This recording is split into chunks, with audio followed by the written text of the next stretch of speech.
Hello everyone.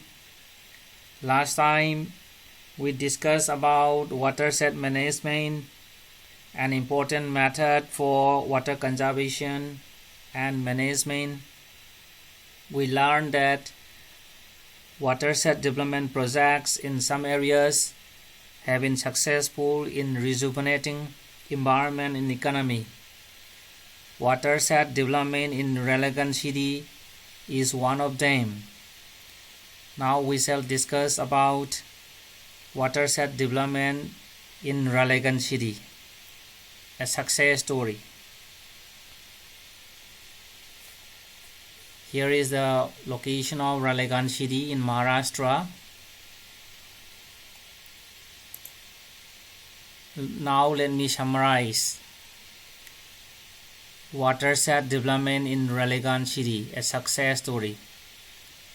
Ralegan city is a small village in the district of Ahmednagar, Maharashtra. It has become an example for watershed development throughout the country. In 1975, this village was caught in a wave of poverty and illicit liquor trade. The transformation took place when a retired army personnel settled down in the village and took up the task of watershed development. He convinced villagers about the importance of family planning and voluntary labor, preventing open grazing, felling trees, and liquor prohibition. Work began when the percolation tank constructed in the village.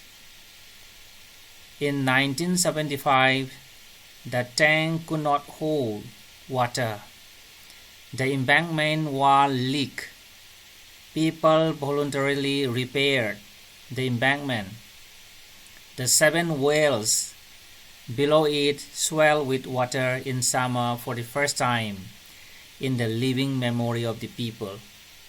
A youth group called Tarun Mandal was formed. The group worked to ban open grazing with a new emphasis on stall feeding. The cultivation of water-intensive crops like sugarcane was banned. Crops such as pulses, oil seeds, and certain cash crops with low water requirements were encouraged.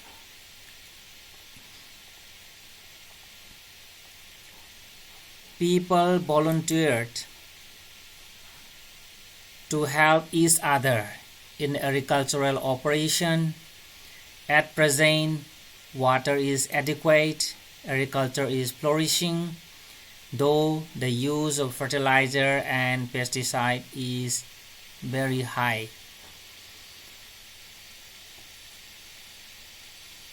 So in this way, in Ralegan city, watershed development project was a successful story.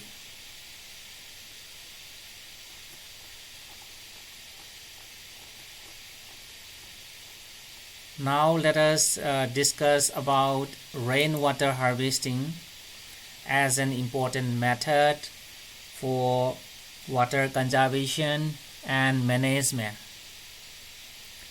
First, let us find out what is rainwater harvesting. This here, rainwater harvesting is a method to capture and store rainwater for various uses. Here in this big paragraph, you will get the significance of rainwater harvesting,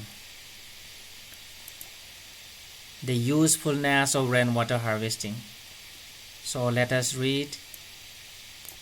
It is also used to recharge groundwater aquifer. Rainwater harvesting is used to recharge groundwater aquifer. Aquifer, as you have learned, so this is a layer in the underground. So let us say this is a surface, and here in the underground there may be a layer containing water. So this layer is mainly composed of pebbles, sand, boulders,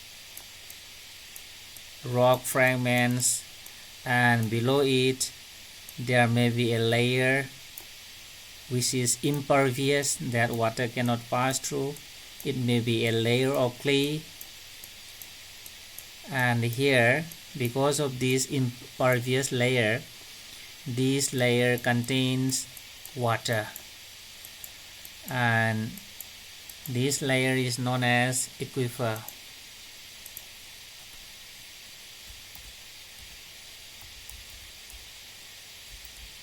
This layer is known as aquifer.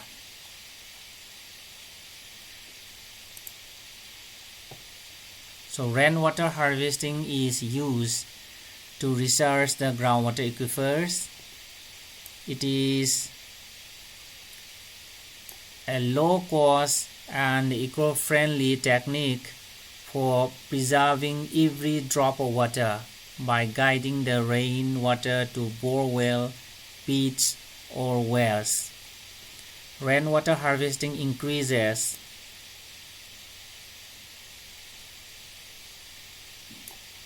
water availability, checks the declining groundwater table, improves the quality of groundwater through dilution of contaminants like fluoride and nitrates, prevents soil erosion and flooding, and arrests saltwater intrusion in the coastal areas if used to recharge aquifers. So here, rainwater harvesting increases water availability. When more and more rainwater is allowed, see here, this is the surface, and here we have rainfall. If rainwater is allowed to absorb, to infiltrate through this well, and if it is recharged in the aquifer, then this water can be used after digging wells, bore wells, or tube wells. So in this way, rainwater harvesting increases water availability, and it also checks the declining groundwater table. So when the aquifer is recharged by rainwater, then the water table will be increased. Here the level of water will be increased, then improves the quality of groundwater through dilution of contaminants. Last time we discussed that if there is over extraction of groundwater, then concentration of these harmful chemicals like arsenic, fluoride, and nitrate will be increased. But when groundwater is recharged with rainwater, then because of dilution, then the quality of the groundwater will be increased. At the same time, it also controls flooding on the surface when rainwater is allowed to absorb in the underground. And rainwater harvesting also arrests saltwater intrusion in coastal areas if used to recharge aquifers. See, let us say this is a coastal area, and here lies the sea. So this is the sea level, and here we have sea, and let us extend this aquifer up to the sea.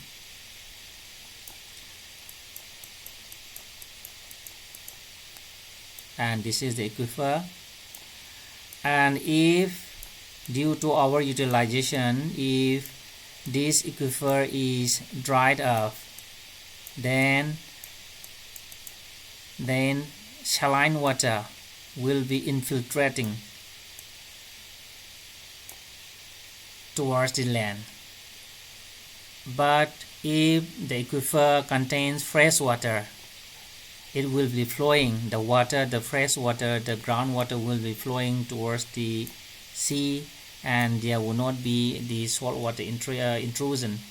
But when the water table is lowered, or when the aquifer is totally dried up, then the saline water from the sea will be absorbed by the land surface, and this will be rise up towards the surface due to capillary action. And here on the surface, cultivation, growing of crops become problematic due to a degradation of the land because of this intrusion. So in this way, if rainwater harvesting is done, it will sack saltwater intrusion in the coastal areas. Now let us discuss various methods of rainwater harvesting. Traditional rainwater harvesting in rural areas is done by using surface storage bodies like lakes, ponds, irrigation tanks. So traditionally, India has been harvesting rainwater by using different surface storage bodies like lakes, artificial lakes, ponds, irrigation tanks. For example, in Rajasthan, rainwater harvesting structure, locally known as koon or tanka, are constructed near or in the house or village to store harvested water. So koon or tanka, so these are covered underground tanks. Koon is a local word, is a local name given to covered underground tank, and in Rajasthan most of the houses have these koon or tanka to harvest and store rainwater.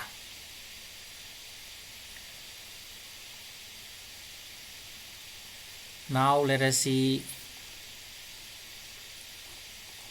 the different methods of rainwater harvesting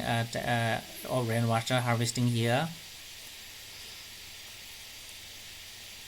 So the first method of rainwater harvesting is harvesting through watershed management.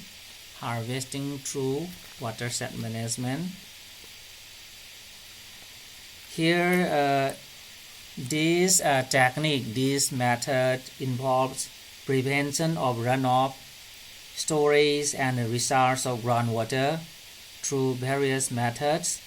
It requires construction of various water harvesting structures such as percolation tanks, dugout ponds or johats, and check dams. Here, percolation tank is used to recharge groundwater. Say for example, if we dig a tank here, and this tank is to be filled up with these pebbles, rock fragments and the sand, and say this is a mountainous area, and see when we dig a percolation tank here, then the rainwater is collected here in this tank, and from the hills also the runoff will be collected here in this tank, and below it the water will be absorbed, the water will be infiltrated, and it will recharge the groundwater. So in this way, percolation tank is very useful in recharging groundwater. Here we have some photographs of percolation tank,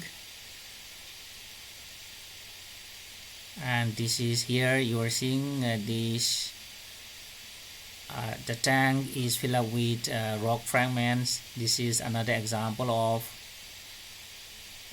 percolation tank. This is another example, and this is another example of percolation tank.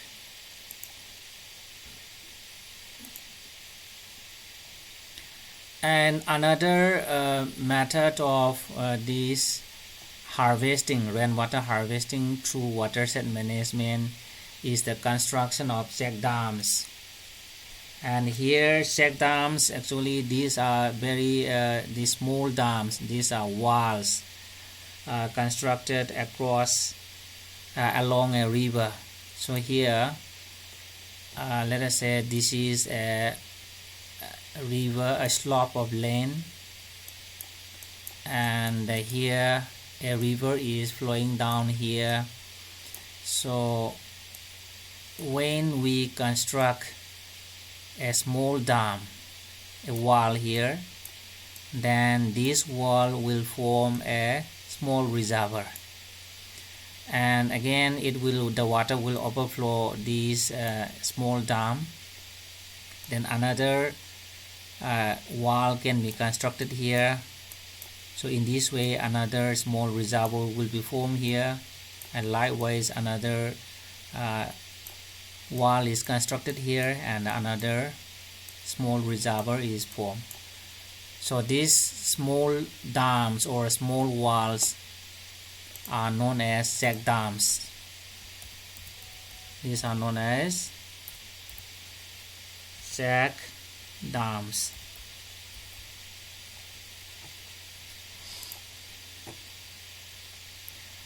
So in this way the rainwater in the catchment area can be stored after constructing check dams, or after digging out these johat.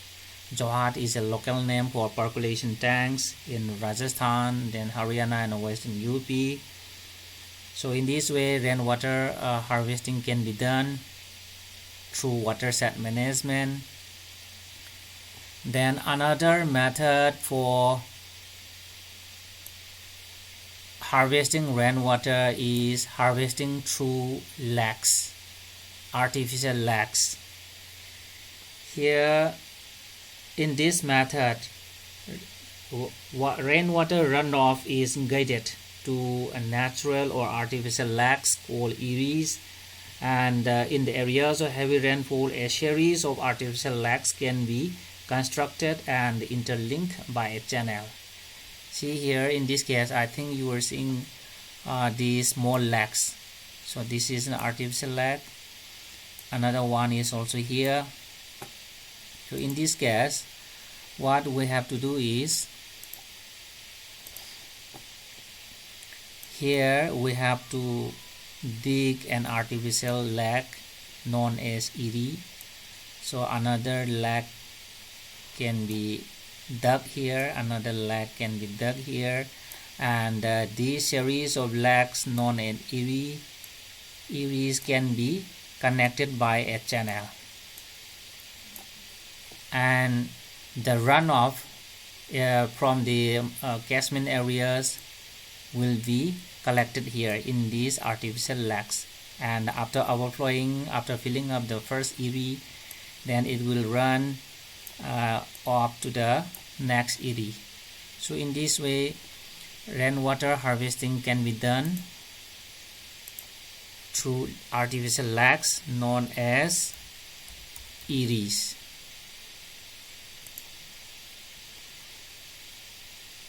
Here sometimes eries also act as a flood control system. We have two types of erie. One is known as system erie.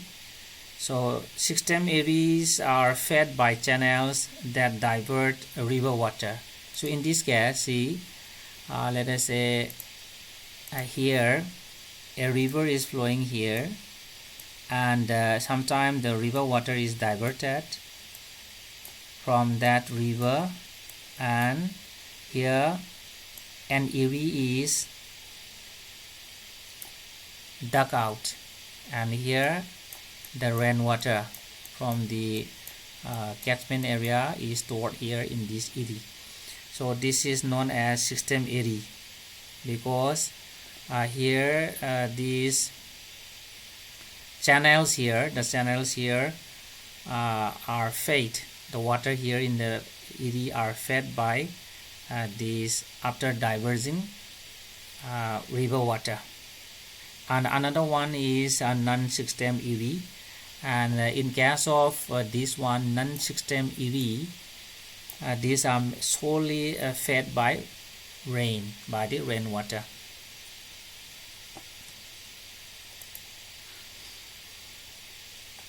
Next we have this rainwater harvesting through service wells. Here in this case, rooftop rainwater harvesting. Here this rooftop rainwater here. The rooftop rainwater here is collected through the PVC pipes, and then the rainwater is filtered using sand and bricks. Then after that it is stored in a service well, or it can also be used to recharge the aquifer. So in this way rainwater harvesting can be done through service wells. So this is the case of rooftop rainwater harvesting. So another method of rainwater harvesting is given here, harvesting through recharge wells. So in this case, first of all, the rainwater is collected on the rooftop, then it is carried downward through PVC pipe, then it is filtered using this sand and these bricks, and after that the water is stored in a tank, and it can be used, and the excess water is sometimes recharged in the well so that it may reach the underground. So these are the different methods of rainwater harvesting. In addition to this, there are different other rainwater harvesting techniques also you can find out.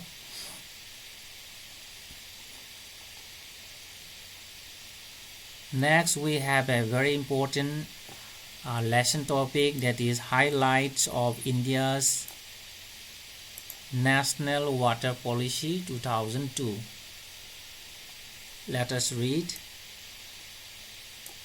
The National Water Policy 2002 stipulates water allocation priorities broadly in the following order: drinking water, irrigation, hydropower, navigation, industrial and other uses. The policy stipulates progressive new approaches to water management. So the National Water Policy 2002 stipulates water allocation priorities broadly in this order. First, the first priority is drinking water, then comes irrigation, then hydropower generation, then navigation, industrial and other uses at the last. And important key features of National Water Policy 2002 are given here. Irrigation and multipurpose projects should invariably include drinking water component wherever there is no alternative source of drinking water. Then another important key feature, providing drinking water to all human beings and animals should be the first priority, as mentioned above. The first priority should be provision of drinking water to the human beings as well as to the animals. Then the third key feature is measures should be taken to limit and regulate the exploitation of groundwater. There may be a legal provision to limit and to regulate the exploitation, the extraction of groundwater. Fourth point, both surface and groundwater should be regularly monitored for quality. A phased program should be undertaken for improving our water quality. The next key feature is the efficiency of utilization in all the diverse use of water should be improved. And awareness of water as a scarce source should be fostered. We should make an awareness program telling this water is very scarce and very important to the people. Conservation consciousness should be promoted through education, regulation, incentives and disincentives. So we must give education to the general mass about the importance of conservation and the management of water resources, then how to regulate these water resources by different means, by giving incentives or by giving penalties. So these are the different key features of National Water Policy 2002. Next, we have one more important topic to be discussed, that is Jal Kranti Abhiyan 2015-16. Let us read. India has a unique situation of high population growth and rapid economic development with high water demand. Population of India has been growing rapidly. Now we have more than 1.21 billion population, and that is why the demand for water has been increasing day by day. The demand for this water for irrigation has also been increasing day by day, not only for irrigation but also for the other developmental activities and for the industries. The demand for water has been increasing day by day. The Jal Kranti Abhiyan, launched by the Government of India in 2015-16 with an aim to ensure water security through per capita availability of water in the country. So Jal Kranti Abhiyan was launched in the year 2015-16 with an aim to ensure water security through per capita available water in the country.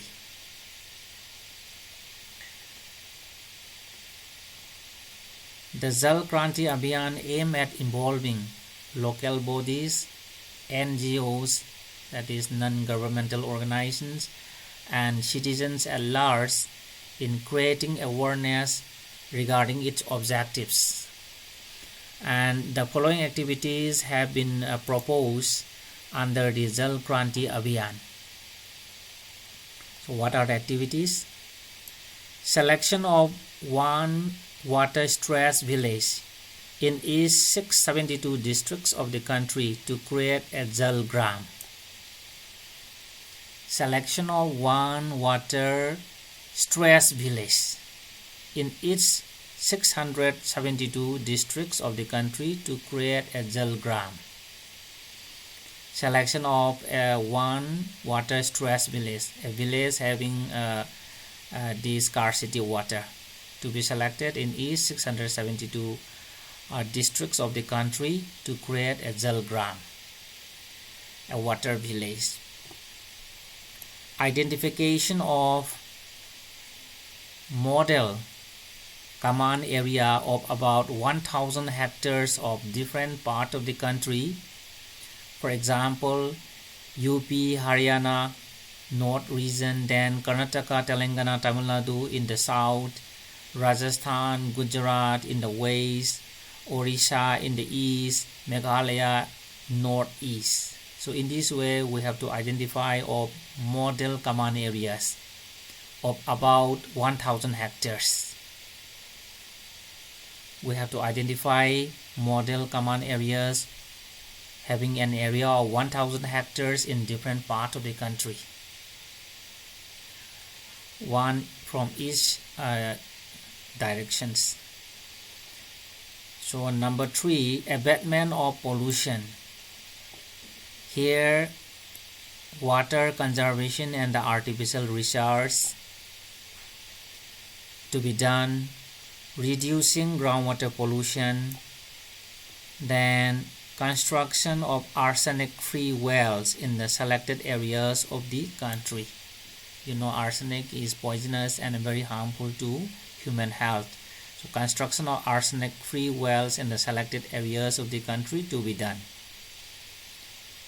Then creating mass awareness through social media, radio, TV, print media, poster, and essay writing competition in schools to be done. Jal Kranti Abhiyan is designed to provide livelihood and food security through water security. So the main emphasis of Jal Kranti Abhiyan is water security. Here,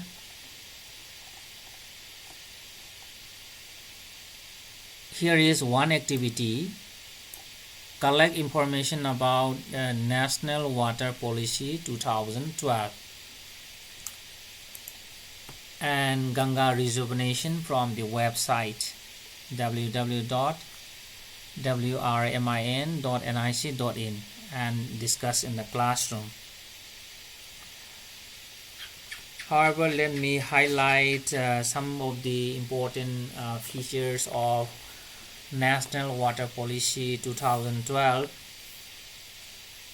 So the main emphasis of National Water Policy 2012 is to treat water as economic good, which the Ministry of Water Resources claims to promote its conservation and efficient use. The provision intended for the privatization of water delivery services is being criticized for various quarters. The policy also does away with the priorities of water allocation mentioned in 1987 and 2002 versions of the policy. The other major features of National Water Policy 2012 are as follows. Number 1, to ensure access to a minimum quantity of potable water for essential health and hygiene to all citizens, available within easy reach of the household. Number 2, to curtail subsidy to agricultural electricity users. Number 3, setting up of water regulatory authority. Number 4, to keep aside a portion of river flow to meet the ecological needs and to ensure that the low and high flow releases correspond in time closely to the natural flow regime. Number 5, to give statutory powers to water users associations to maintain the distribution system. Number 6, project benefited families to bear part of the cost of resettlement and rehabilitation of project affected families. Number 7, to remove the large disparity between stipulations for water supply in urban areas and in rural areas. Number 8, to support a national water framework law. So these are the important features of National Water Policy 2012. So in this way, you may try to find out important features of more important features of National Water Policy in detail.